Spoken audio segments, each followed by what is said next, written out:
here it goes. Boop. And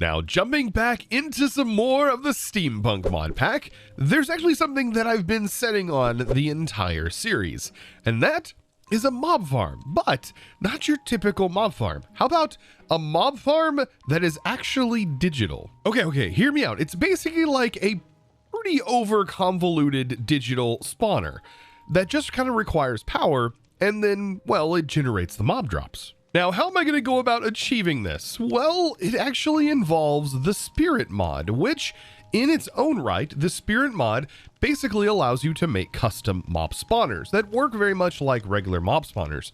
But with the Vitalize mod on top of it, it allows us to take the Spirit mod and, well, turn it digital. And that is fantastic because there is nothing more tedious, in my opinion, than setting up a vanilla spawner farm. Oh, I'm gonna get hit by a train. It is very, very tedious to do that, and I've done many of them over and over again. But today, we're gonna be diving into the Spirit mod, and well, for good reason, because there is a mob in here that is definitely worth farming. And that mob is going to be the Ancient Knight. Now, this Ancient Knight spawns in the Nether. Well, it doesn't necessarily spawn. It shows up in structures in the Nether, and we can actually bring it to life, and then we can take it down. Now, we're going to have to kill a certain amount of them before we can actually get these guys in the world and start using them with the Spirit mod.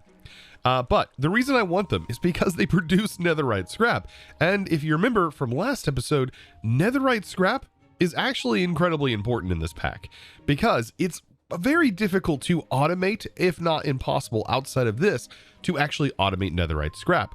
So we need it for Netherite ingots, and Netherite ingots are going to allow us to produce more of the void steel from the create utilities mod that I had added in here, because outside of that, well, there's not a whole lot that you use Netherite for. I mean, aside from like armor and one-time use things, and to be fair, we are already setting an insanely good armor. So I think what I want to do today is I want to start working on the Spirit mod. There's that train again. And I want to build an area just like the other ones, but over here. So that way on our map, we are going to have 3 different sort of industrialized areas. One's going to be for a mob farm. One over here is, of course, for our food. And then we have our main industrial complex. So yes, I'm just going to start, well, the slight building process.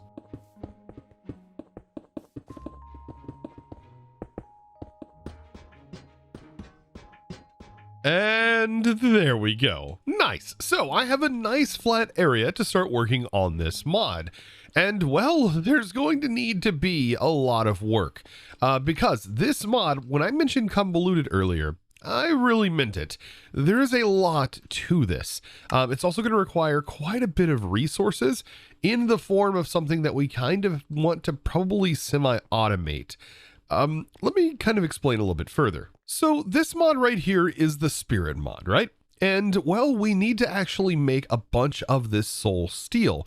This is kind of what everything uses in the mod and also in the Vitality add-on. And in that process, there's a lot of functionality into it. But like I said, it does take a lot of crafting. Now, this that you see right here is the way that this mod works. It's a multi-block. You basically light a fire, and we toss this in, and it's going to consume these blocks that you see right here in world. It actually consumes them in world. Now, the soul powder block, which is this right here, this comes from throwing in glowstone, whether that's in block form or it is from just regular glowstone. Now, the block form, of course, is one of the fastest ways of doing it, but this doesn't actually get consumed. So this is pretty nice. So we can take some soul sand, and we should be able to place it down anywhere for this particular setup. And I'm just going to place it down for right now, right here. And then we just take some flint and we light it on fire. That's really simple. And then we take some glowstone which I have a little bit of. We're going to have to farm some more of it. But I just take it and I toss it in, and you see you get it back.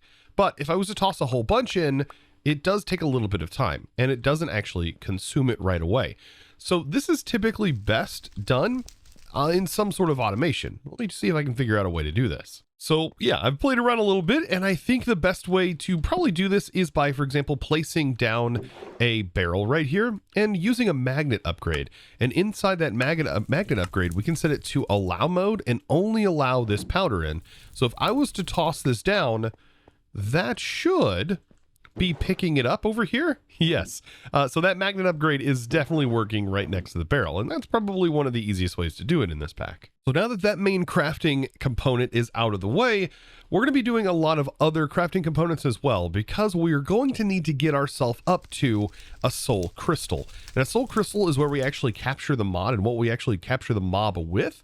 And this does have a few steps. So we have our actual soul crystal that we want to get to, but then we also have a crude soul crystal. This one is made from some other blocks that you see right here, which is soul slate, which is made, by the way, the same way that we're making the soul powder. So that's definitely something we need. And then we also need the soul crystal shard, which this utilizes quartz. Now this does consume the blocks on creation. So that is something to note. And be careful placing stuff around this, because it could potentially consume it. Yes, depending on how close the items are. But we should be able to get this to work. So within this, we have some soul glass that has its own crafting recipe that is required in order to actually make it, which, if I remember correctly, yes, is lapis. Now this doesn't actually consume it, but it does require tinted glass. So yes, when I said convoluted and rabbit holes, that's what I meant. There's a lot of multi-blocks. Now I just tossed in some regular deep slate, and that should be turning into soul slate, and I should be able to just pick that up, or I could use this and just simply place this in as needed, and then I don't have to worry about items despawning. I can just toss them in, and this should start collecting them, just like so. Now, I should have just about everything to get this next part up and running. This is allowing me to make soul glass right here, which is just going to be some lapis, and everything uses soul sand that needs to be lit on the fire. But this will lead us into our first thing that actually gets consumed. So we need to toss one of the soul powders into this fire that is going to be right here. And this one, okay, here we go. We're going to toss it in, and it should consume the blocks. And just like that, that is how we get our first little part of this mob farm. And the next one goes over here, so I can just keep upgrading and toss that in, and that should consume those blocks as well. So now we have a crude soul crystal. And then if I grab these, this is the soul glass that we're going to need to use, and I place that down with some soul sand like that, and then toss this in. That will turn into the max version. Now, I recommend keeping this stored away for right now in a backpack, because if you kill a mob while this is in your inventory, it is going to bind to that mob, and we don't want to bind to any mob until we are specifically ready to do so. And that is going to be something we do later, because I do want to make something that's going to actually help us collect souls, because by default, if we take a look at the soul cage from Spirit, we can see how many mobs we're actually going to need stored inside of a soul crystal. And something to also note, if you spawn mobs through the soul cage, you can't actually use those mobs to build the amount of souls in your crystal. And this is where there's some requirements. The soul cage itself has some different tiers. So we have our soul crystal, and if you have 64 souls, that is the base to be able to even start making anything or spawning any mobs from, for example, a regular soul cage spawner. So it's going to be pretty slow, and it's also going to require you to be there. But if you go to the max tier, which is 512 souls, well, you don't need to be there anymore. And this thing is amazing. It spawns mobs pretty consistently.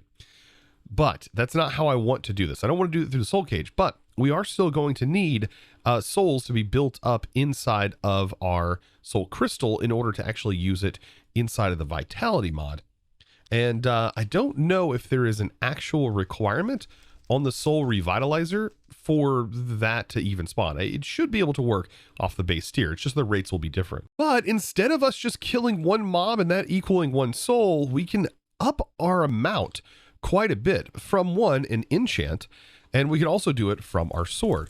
So if we go back to spirit, there is a weapon here, whether that is the axe right here, which grants extra souls on kill, the bow that does it as well, or the sword. There's also some enchants here, which is Soul Reaper, and we do have some of those enchants, which is going to be very nice. Now, I want to make the Soul Sword, and then I want to put Soul Reaper 3 on it to make sure that we can get the most amount per kill, which I think is about 3 souls per kill, or 3 or 4, which is going to be very, very useful. It's going to be very helpful. Now, it's going to take a little time to kill those mobs, but having Soul Reaper is going to mean we have to kill less of them, which these are spawned in special structures. So yeah, it's going to be necessary. And so now this is the part where I have to start making soul steel. Now, I think the best way to do it is by making soul steel blocks.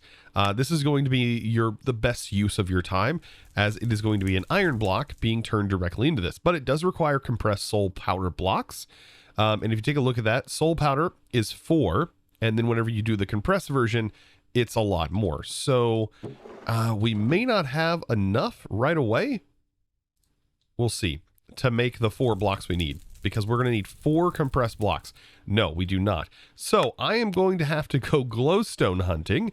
That is going to be quite fun, I think. That was heavy sarcasm. I don't know if it came through, but yes, that was very sarcastic. And the reason I say that is because glowstone actually is kind of hard to break in game, and even with our high breaking enchants and effects, it still takes a while to break. But we do have a hammer. We could possibly use a hammer for this. That would be kind of nice. Actually, our drill would be kind of nice to use. This might come into play now. So just like this, see that it just doesn't insta break. Yep, nope. But this might work. Make sure our magnet's on. Ooh, yeah, that works so much better actually. So yes, the drill is actually worth it. So worth it for this. So now after a whole bunch of farming, I hope that is well enough. It probably won't be though. Because like I said, you just need a ton of this material as you continue on through this mod. It may not seem like it's a lot in this mod, but man, do you need a lot. So let's go ahead and head back to the base, and we can continue on with making our steel. Now, in the end, even though all of this is convoluted, it is going to be so worth it. So very much worth all of this effort. For one, we're going to be getting scrap, but we could also farm just any mob. Anything we need from a mob, we can just farm enough of those mobs, and then bam, we have unlimited amounts of it essentially. So now that I have a ton of soul powder, we can combine all of this together and utilize it. Yes, for making soul steel primarily. Let's go ahead and get that in. Looks like my storage is running a bit low, to be expected from all of the awesome stuff that I've put in there. But now we have plenty of compressed blocks. So, and I believe that if you do compress these, you can uncompress them. So might as well get all of that compression happening. Now, the same thing needs to happen for the soul sand. So you do need compressed soul sand as well. And then we also need blocks of iron, which I have so much iron. That's not a big deal at all. And that's what we're going to be tossing into the fire. So you got to make sure that you are using compressed. Now you can do this with regular ingots in the regular version. I just recommend the compressed because it's going to save you a lot of time. So we toss that in, and that should get us a single block of that material. And there we go. An entire soul steel block. Now we should be able to turn this back into soul steel ingots, right? Oh, apparently not. Okay, well, I mean, well, that's unfortunate. That should have totally gave me soul steel ingots, but I guess not. I guess it's its own thing. Utilized to make certain things. We're going to need it, I guess, anyways, for this multi-block that gets consumed, by the way, which is what makes these pylons. Oh, goodness, what am I getting myself into? Okay, so, well, let's go ahead and actually make the ingot version then, because that's a little bit different. So for the ingot version, you just need soul powder blocks, and then you also need a regular soul sand. and you just need iron ingots, like a regular iron ingot. And then this gets consumed. So it's the same setup as this with the powder behind it, and that gets us the ingot. I was really expecting the soul steel block to allow us to decompress that. Interesting that it doesn't. The more you know. I expect like a rainbow with a shooting star to be flying over my head right now. So with that, then I do want to set up some sort of semi-automation for this. And to do that, I should be able to use some deployers. And deployers should be able to place these blocks in. And then we can actually hand light. But it'll automatically place the multi-block in for us. So for example, soul sand, we can have that placed in. And right here, we can have the soul powder all placed in appropriately. For example, if I line this out, this would be 8 individual soul sands that can be placed by this machine. And if we used, for example, some create, let's see, chain drives. Yeah, if we use some chain drives, we can pop that in and a motor, and these will all spin together. So let's see, what else would we need? A shaft. And so I just add the shaft in here, boop and boop, and then the back motor. So we have a regular reinforced motor that should work just fine, and a connector. And just connect some power up to this. So just need a standard connector, cable from New Age, and that should work just fine. So let me see, can I reach up here? I'm gonna have to dive up here, but that should reach perfectly. And now that extends up and places the blocks in. I'm going to use some stairs for right now, just to be able to get up here. But yeah, that should work just fine. That's a little bit better than I actually expected it to work. And then all I have to do here is I just have to toss the item down, which this could potentially be automated, but you would have to make sure that all of this was functioning correctly. But yes, if I do this, that is going to create the item like that.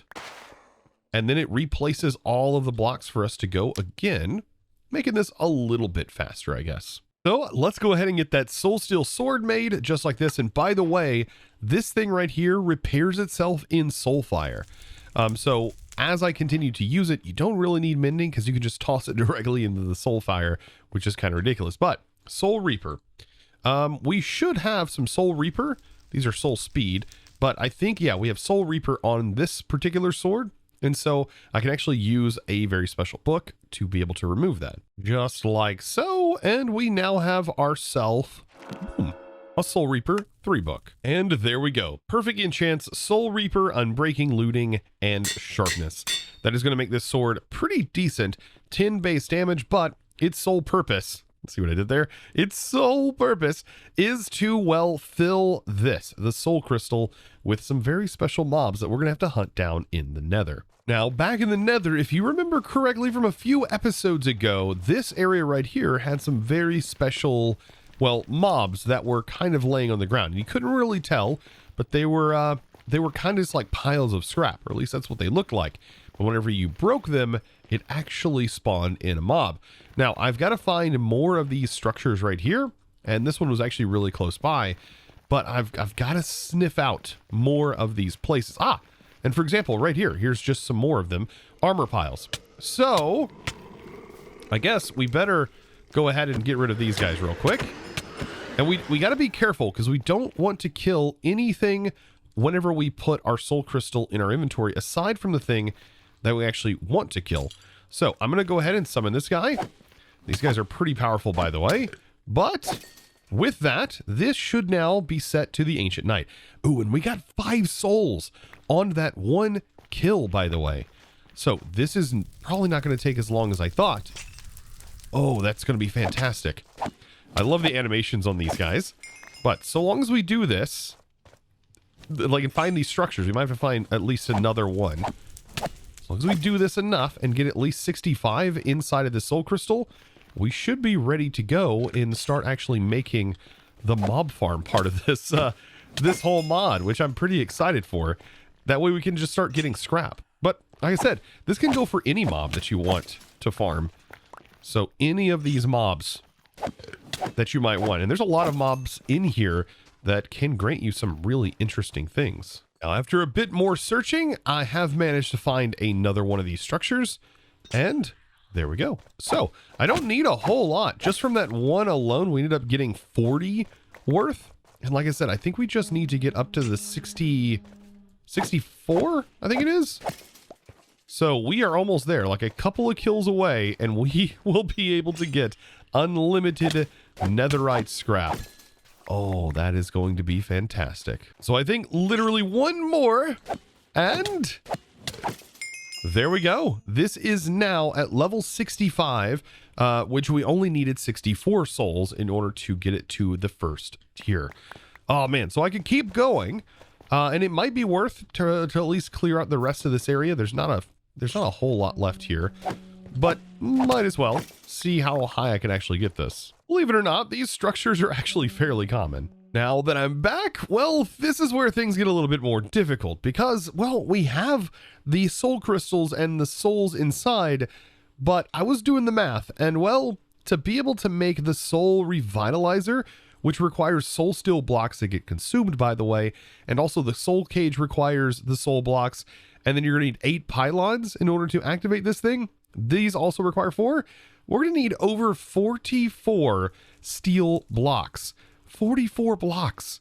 Yeah, you heard me right. And right now, I only have enough compressed soul powder blocks, well, for 12.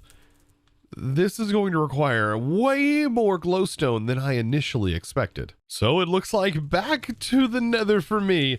And well, it does seem like I'm going to need about 24 stacks, over 24 stacks of glowstone in order to, well, make all of the stuff for the pylons. And with that, yes, what a journey already this has been. I get to go ahead and tear this down, because what I'm going to do instead, I'm going to go ahead and take all of these out, is I'm going to be replacing them with the compressed version. So I've already compressed about all of the blocks. Thankfully, the glowstone compression happens very fast, or the glowstone conversion over to the soul powder is very, very quick. But all I need to do now is take these blocks, which I have all of these compressed blocks, too many now. I kind of over farmed, but I'm going to be using this same setup, but I'm going to be making the blocks. Look at that. Oh, yeah, this, if there's a block above, it will place underneath, or it can place underneath.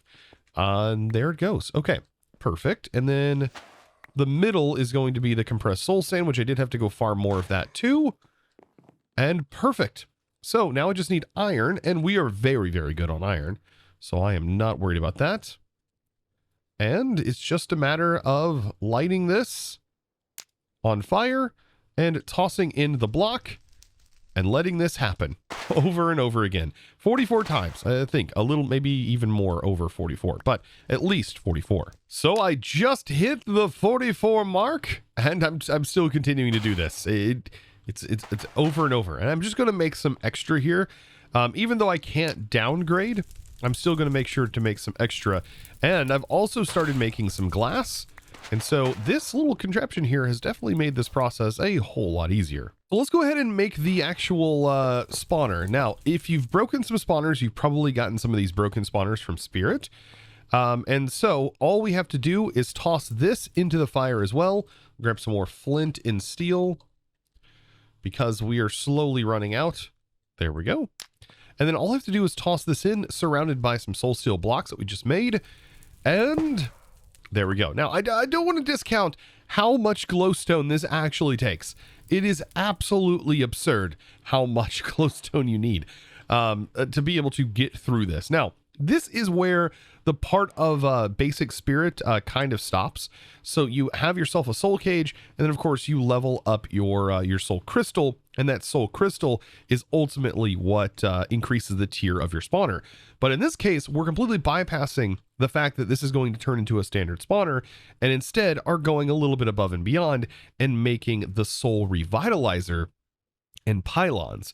Basically, this is going to allow us to farm these without actual entities invading our world, which is what that spawner would do. It'd work just like a standard overworld spawner. So now at this point, we should be able to make this thing. Like I said, this is the Soul Revitalizer, and the multi-block here, it doesn't show you all the ins and outs, but it does give you a pretty good idea of what this actually is going to look like.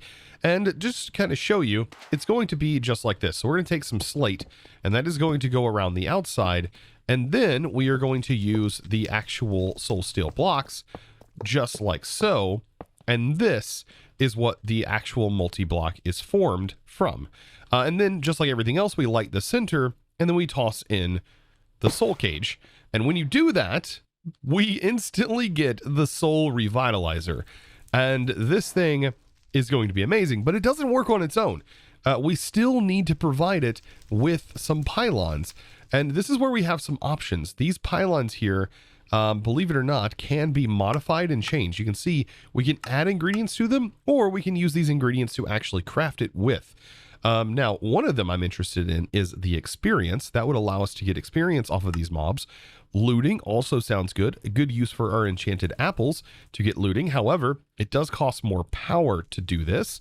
And then we also have beheading, and we also have some efficiency and some speed using some rabbit's foot. Now, all of these can be changed and upgraded after the fact. So I think what we should definitely do first is just make our standard pylons. And this is just going to require soul glass, because later on we can just craft these together. And yes, you can go ahead and do this. But once they're changed forever, right? But we need 8 of them. So this is where I got my calculations from. And this is going to require that slate, the same setup that we just did. However, the soul sand is going to go in the middle, and then we're going to have the steel blocks on the outside, slate on the outside here, and then the glass on top. And then that is going to be how we produce this. And then we're going to just toss a single soul glass right in the middle, and that's how we get our first pylon. And you can see right here, 8 pylons max. Now, this might work with fewer pylons. I don't actually know. It does say 8 max. Does that mean you can have less than that? I don't know without actually setting it up. But I do know that with 8, it does work. And so that's what I'm going to build it based off of. Now, if I had to do this process more than just 8 times, I would probably use a schematic cannon to simply place this structure in. And this can also be done with a schematic cannon as well. You just have to make sure you're constantly refreshing it. And if the structure was a little bit bigger. But in our case, just hand placing this, it's not that big of a deal. Like, it's really not that bad. And I've already got it memorized. I've only placed it down once. And here we go. This is the last one. And just crafting up the final things. Light it on fire, toss it in, and there we go. We now have all of our pylons, and it looks like it does something kind of weird. Having these in your inventory, for some reason, causes like these items to go dark for whatever reason. But I'm going to be placing it right here. This is where I found to be roughly the center. And you can see it does highlight the places where these pylons need to go. So we put a pylon here, here, here, here, in this stair area, which I'm going to tear this down. Just like that. And after all is said and done, we now have ourselves a soul revitalizer. And it doesn't have a storage attached or power, but I'm going to get that set up as soon as I get this all torn down. Now, I also want to get power to this thing because it is going to require power. So I kind of want to pull a connector from up top here, and I want to drag it down underground, and thankfully this will actually go through blocks, and then I want to connect that all the way over here underneath all of these blocks and power it from the bottom. So we should be able to do that just like so, and this should now have power. We can start to see that power increasing, and that is just what I want. And then I can cover all of this up, and we won't be able to see this wire because the new age wire actually allows clipping and allows it to go through blocks, which is fantastic. Now, as far as the storage goes, well, it just needs to have, for example, an inventory, I believe, connected up to it. So I now have a barrel attached to the back, and all we have to do is put our soul crystal in, and this should start working. And we see right here, Ancient Knight, Common, Tier, and then we have our tier right here, and how long it's going to take, and how many mobs it's actually going to summon every 130 seconds. Now, if we look, this right here is only 15 power per tick, which is very, very low in my opinion. So definitely upgrading these pylons is probably going to be worth it, especially for looting and also speed. But we can see that these are slowly making their way towards the center, and this is definitely the timer. It's pretty cool once it's all set up. Like I said, very expensive, but the fact that we can farm just about any mob that we put into a soul is pretty darn powerful. So I'm going to head over here to Joven for a little bit and grab myself some rabbit's foot from this guy. And that is going to allow me to make some speed pylons. And then also we should have some apples, some enchanted apples. Yes. And if not, if you don't have the enchanted apples, you can craft them, by the way, with diorium ingots. Or you can go the capitalism route right here, and you can make blocks of capitalism. Yes, and apply that with some blocks of experience, and that will also make them. And then there's also a sequenced assembly recipe for it as well, which is not too difficult looking in its own right. And then whatever this is, the scavenger loot bag, which looks absolutely insane, and that would be an insane mob to have farmed in this thing if you could ever find it. I have no idea what that comes from, but, ow, I'm going to run into trains. Good, I need to make some barriers, but I should be able to now take these pylons and hopefully start upgrading them, because looting is ultimately what is going to affect the amount of scrap that we get. And look at that, we've already gotten 3 scrap so far just from having this run. So I definitely want 3 of these pylons to be looting pylons, 100%. And then the rabbit's foot, we want to turn, I don't know if I want to do all 5, but it does, I did figure out what that pylon max means. It means the max amount of pylons you can have of that particular tier. I do want to have at least maybe 4, and then that last one being that extra experience pylon, which I think is pretty darn cool. It's going to require skulk, I believe, and I don't know, actually it doesn't require skulk. What is the material it requires? Yeah, skulk catalyst, which we might actually have that. Do I have this? Skulk. Oh, I do have it. So yeah, we can actually just craft this, and this will give us experience off of this, supposedly, and we can have up to 3 of those. So now that we have these, we can go ahead and lay these down. I'm going to put one here, here, and here, and then we're going to have experience pylon. I'm going to put that in the back, and then the other 4 will just be speed upgrades. And now this is going to cost a bit more power whenever I put this back in. And it costs 171 now, and it happens just about every minute. So that is going to be way, way nicer. And then it's going to also apply that looting. So we should start to see way more scrap build up. And we should also start to notice experience also build up in this from this mod. Now, of course, as far as experience goes, well, we're already doing quite well because our whole nuclear reactor setup actually does produce an unlimited amount of XP for me. And that is plenty, but I do want to see what this has to offer. And I think it's about to do its first operation. And I don't know if it's 100% guarantee that every operation we will actually get ourselves some experience, but this is about to complete, and here it goes. Boop. And no, we didn't, but we did actually get a scrap that time.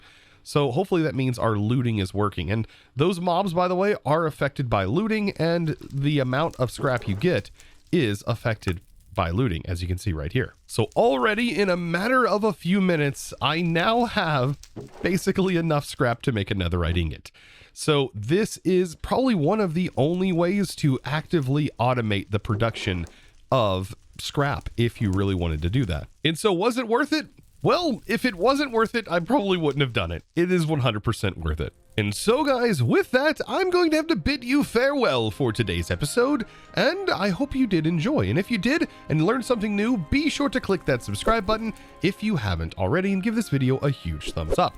And with that being said, it's now time to thank the amazing supporter of today's episode. And that amazing thanks is going to go out to Celio? Is that how it's supposed to be pronounced? CXELO. Thank you so much, by the way, for your amazing support and choosing to support me over on the Discord by becoming a Discord premium member and getting access to all kinds of cool stuff, including the world downloads. So be sure to check that out if you haven't. Link down in the description below if you do want to join the Discord. Of course, you don't have to be a premium member in order to join. We have an amazing community over there that is willing to help you Regardless, we just love to have you as a member, so definitely check it out, and also check me out on Twitch, twitch.tv/ChosenArchitect. And well, I hope to see you there or here in the next episode, and as always, thanks for watching. Bye!